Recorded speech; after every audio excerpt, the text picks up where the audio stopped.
What better way to start a video about Spider-Man's scariest villains than by mentioning the literal devil of the Marvel Universe itself, Mephisto? We mean, come on. This dude is the personification of evil in the House of Ideas. And to make matters worse, Mephisto was able to make Spider-Man's life miserable without even pulling a single punch. I want your marriage. Throughout his more than half a century of battling evil, Spider-Man has no doubt racked up a who's who of comic book baddies in his rogues gallery. And in this video, we're going to tell you about the scariest villains that the wall crawler has ever faced in his crime-fighting career. We hope you wore your brown pants, because in no particular order, these are Spider-Man's scariest villains.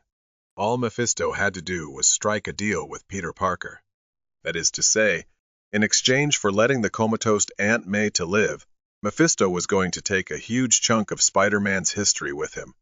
Specifically, Mephisto erased Pete and MJ's entire relationship from history, not to mention their unborn child. But, to be completely fair, that's kind of on you, Pete. When a guy who looks like a hobo Christopher walking dipped in marinara sauce tries to strike a bargain with you, we say it's best if you walk the other way. You can count on Marvel Street-level villains to be way more terrifying than the devil himself. Case in point, Wilson Fisk, a.k.a. the Kingpin.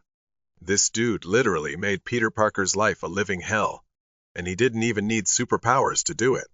All he needed was a few bad men to hit Peter Parker where it hurts the most by having Aunt May assassinated, which, as you'd expect, put the old lady in a coma. Oh, Aunt May. And if that doesn't drive the point home that Kingpin is scary AF, he arranged it all while he was in jail.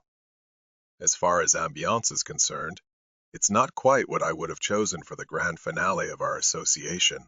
Something perhaps a bit more regal, or even a touch gladiatorial, but as arenas go, at least this one certainly comes with a very appreciative audience.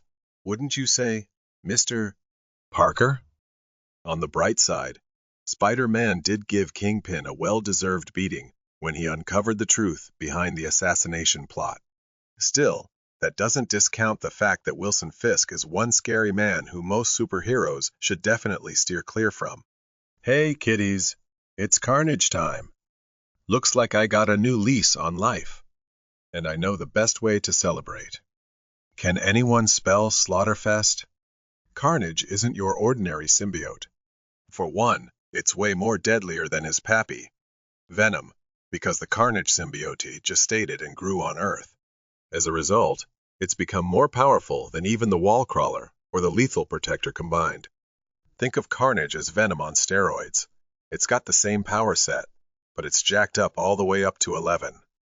But what really makes Carnage such a terrifying Spider-Man villain is the fact that it bonded with Cletus Cassidy, who's pretty much Marvel's very own version of Jeffrey Dahmer and Charles Manson's love child. Carnage is a freaking ultra-violent bozo, is what we're saying. Of course, no matter what you think, there's no beating the Og symbiote of the Spider-Man universe. Carnage is one crazy sob, sure, but Venom's the kind of villain who prefers a more intimidating approach to the kind of horror he brings to Spider-Man's life. I'm home. We don't know if it's the freaky fangs or the admittedly extreme era sensibilities that makes Venom such a classic scary supervillain for Spider-Man, but whatever the case may be, there's no denying that this sticky space slug's power set is an absolute terror. Apart from his savagery and the ability to craft anything using his gooey body, the real horror comes from the fact that Venom is the kind of supervillain that's basically made to counter Spider-Man's greatest power, his spider sense. Especially during his early appearances, Venom's ability to null Spidey's trademark early warning system turns most of their encounters less into a brawl and more of a super tense game of cat and mouse, kinda like the first Alien movie. Come on, guys.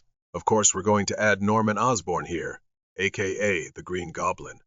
Not only is he Spider-Man's greatest villain, but we'll say that the Brillo pad hair-clad maniac is hands down one of Spider-Man's scariest foes. Dead? You say I'm dead? Why, that's most amusing. If I'm dead, then I must be a ghost. Because here's the thing, there's just no getting rid of Green Goblin.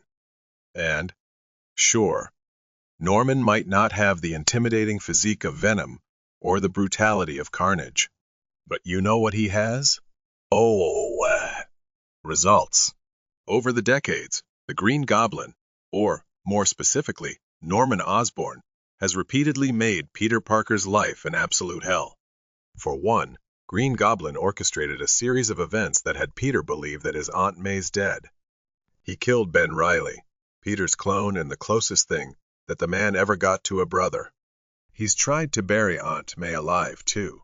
Oh, and of course, there's his most heinous crime against the friendly neighborhood wall crawler, killing Gwen Stacy. Simply put, Norman Osborn is like Spider-Man's very own Joker.